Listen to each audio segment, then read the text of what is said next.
uh, apa yang berkembang di media sosial itu tentu akan ditelaah oleh Bawaslu. Kalau di aturan KPU kan sudah disediakan dan itu sempat sebenarnya kan relatif tidak mengalami perubahan ya. Di pemilu 2024 lalu juga situasi semacam ini juga hampir mirip gitu. Tapi kan tidak dilakukan. Nah, sekarang tentu apa yang berkembang di media sosial itu tentu akan ditelaah oleh Bawaslu. Kami itu juga rencananya tanggal 14 sampai 16 juga lakukan rapimnas antara pimpinan KPU RI dan juga di tingkat provinsi dengan pimpinan Bawaslu RI dan juga Bawaslu provinsi. Pembahasannya terkait apa? Banyak hal. Kan ini kan di perkembangan pelaksanaan pilkada kan banyak juga muncul rekomendasi-rekomendasi dari Bawaslu kan yang kemudian kami tindak lanjuti dalam bentuk telaah hukum ataupun dalam bentuk pembatalan atau tindakan-tindakan administrasi.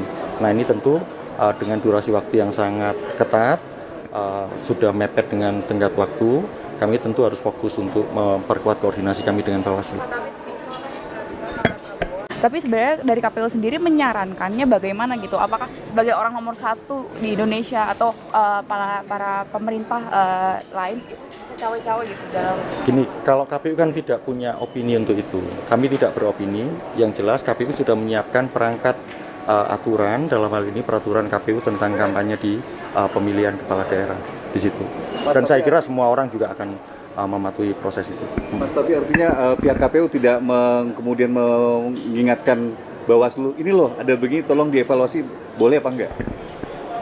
Kalau KPU itu justru yang diingatkan oleh KPU kapan tenggat waktu peraturan-peraturan KPU harus terselesaikan di situ. Kalau soal kewenangan bagaimana kemudian melakukan penegakan hukum, bagaimana kemudian mekanisme penanganan pelanggaran atau dugaan penanganan pelanggaran itu sepenuhnya mandat undang-undang memang ada di lembaga pengawas pemilu.